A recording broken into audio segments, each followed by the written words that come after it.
Hey everyone, hope you're doing well. For those of you who don't know me, my name is Noah, and today I'm going to be presenting on fetishistic disorder as a part of Chapter 11.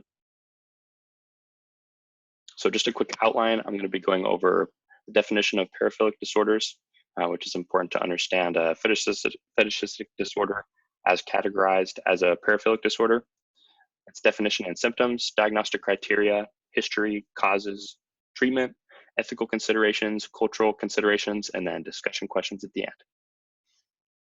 So in looking at paraphilic disorders, they entail abnormal sexual behavior that incurs distress or impairment in the individual. They've actually been increasing in popularity in recent times due to a better understanding or a curiosity for people to better understand human sexuality. But they are pretty difficult to comprehend, and that's just because there's not a whole lot of research surrounding them, and they do have different meanings, and the terminology can be quite vague and subjective. So looking at the definition of fetishistic disorder, it's defined as a paraphilic disorder in which an individual uses non-living objects or non-genital body parts when participating in sexual activity, incurring distress in one's life.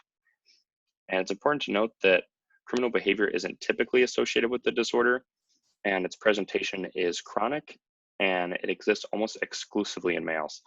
And as part of the presentation, people usually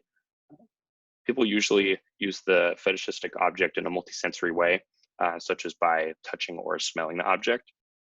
And distress, it usually manifests in relational distress during presentation. And on the bottom right, you can see a man kissing a shoe, and that is just to show how a foot fetish is actually the most common fetish. So here's a quick video that will look at Julius, who has a fetish for balloons. My name is Julius. I'm 62 years old, and I'm addicted to balloons. They're beautiful, they're soft, smooth, delicate. I have a connection with them. Intellectually, I know that balloons are not alive, but sometimes I wonder if it's my love for them that brings them to life. My first reaction was, wow, balloons, that's kind of strange. Julius has been addicted to balloons for over 5 decades. It started when he was a child as an innocent attraction to the shapes and colors. Now Julius has filled his home with over 50,000 balloons and can't sleep unless he's surrounded by them. All right, so I'll just cut it off there, but if you weren't able to see that part of the video because it was actually kind of cutting out for me, this is a man named Julius, and he is sexually attracted to all these balloons that he has in his house, and he mentions that he's not able to sleep unless he's around them. So we're going to look at the diagnostic criteria of fetishistic disorder and then kind of be analyzing Julius to see how he meets this criteria. So for the DSM-5, diagnostic criteria include over a period of at least 6 months recurrent and intense sexual arousal from either the use of non-living objects or a highly specific focus on non-genital body parts, such or as manifested by fantasies, urges, or behaviors. The fantasies, sexual urges, or behaviors cause clinically significant distress or impairment in social, occupational, or other important areas of functioning. Fetish objects are not limited to articles of clothing used in cross-dressing, as in transvestic disorder, or devices designed for the purpose of tactile genital stimulation. I also have at the top, it's important to note that the diagnostic criteria has been changing throughout the DSMs and is ever evolving. So, and I imagine that it would continue to change into the future as well. So to look at Julius, he's had this distress of, at least from what they mentioned, not being able to sleep at night. So that would count as having a specific, let's see what it says, clinically significant distress, so not being able to sleep at night, from gaining sexual arousal from, as the criteria says, non-living objects, so from the balloons. So he would meet criteria, as this has been happening for over 6 months for him. So to continue to look at the diagnostic criteria, what doesn't count would be arousal from animals or arousal exclusively gained from a part of the body. That would be partialism, which I'll talk about in a little bit. And as I mentioned before, with the DSM becoming constantly changing regarding the disorder, it's also becoming increasingly specific with how criteria is determined. And some important identifiers when diagnosing are related distress, any related impairment, and any related behaviors as well. And some considerations would be the frequency of the behavior, as well as any associated sexual dysfunction or criminal activity. But as I mentioned before, there typically isn't any criminal activity associated with this disorder. So some comorbidity, some conditions that might be comorbid with fetishistic disorder or may accompany the presentation are depression, substance use, sexual dysfunction, or injury that comes from fetishistic disorder. And it's also important when diagnosing to rule out any other mental disorders that an individual may have. So now I'm looking at the history of the disorder. It's been recognized for over 100 years, but it's become more popular recently due to the internet and also because of varying forms of sexual expression becoming more popular and commonplace in conversation. And there's also, as a result, been an increased acceptability of different forms of sexual expression. And fetishistic disorder has been always noted as a disorder and not just merely an eccentric form of sexual expression, which is another important thing to note.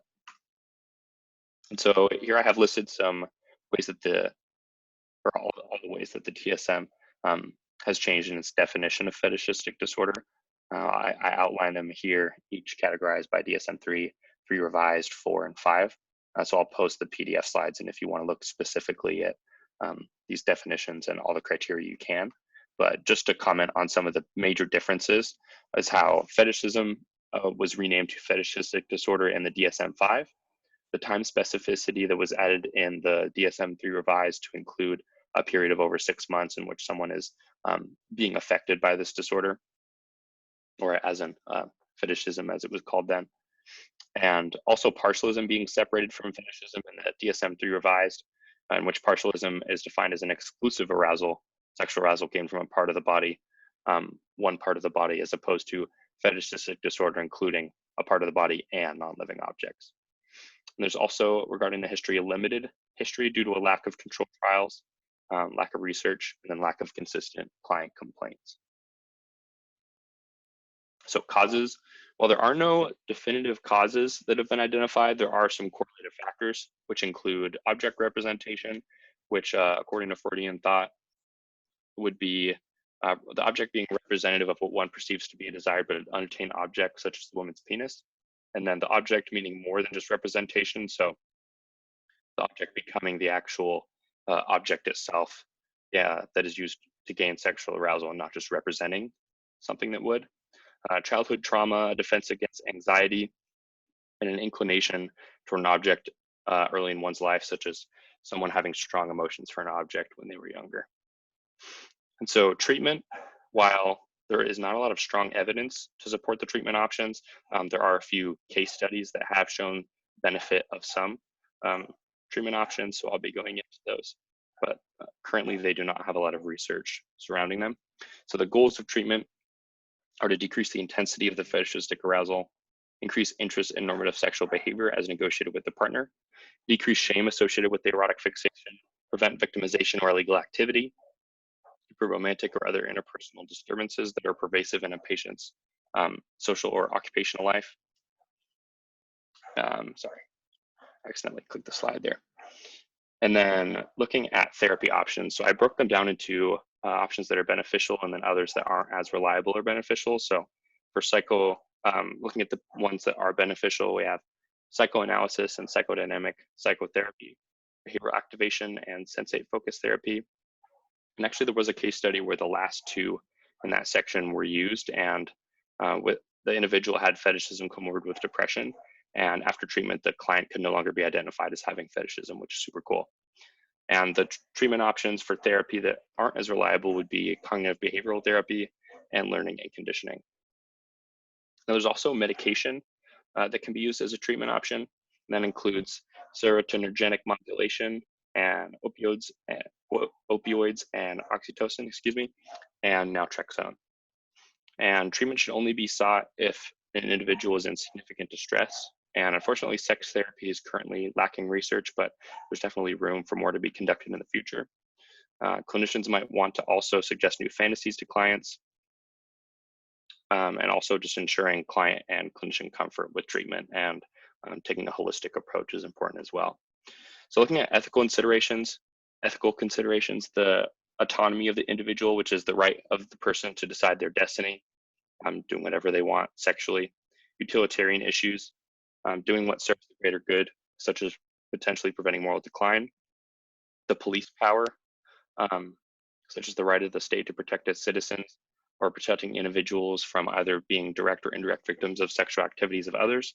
Natural justice, which is the idea that those who do harm to others should be punished, such as when sexual assault on a child takes place and that causes the child harm, the perpetrator should lose freedom. And then beneficence, which is medical practitioners and their duty to help patients and do no harm, diagnosing and treating medical conditions. And then parens patriae, which is the state's obligation to protect vulnerable individuals and people just who might not know any better than to act on their own harmful sexual interests. And then incongruencies between medicine and law enforcement and society. So with someone being classified as a pedophile by law enforcement and society, but not meeting the specific criteria for medicine.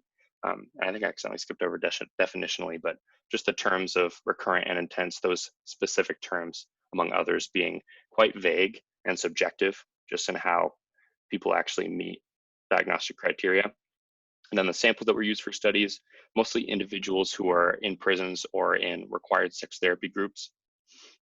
So potentially having a more widespread and diverse sample for studies in the future would be better. And then just having a holistic approach to treatment and just not being so focused on just using medication. And then lastly, we'll look at cultural considerations. So with sexuality becoming more ingrained with culture and society affecting sexual expression and public perception of paraphilias, as well as just the complex nature of sexuality and just the fact that we as a society don't fully understand it, and it is more subjective. Just to keep it in mind that culture and sex are continuing to kind of be intertwined, just with sexuality and sexual expression becoming more commonplace. And then here I have the discussion questions. I'll make sure and post these.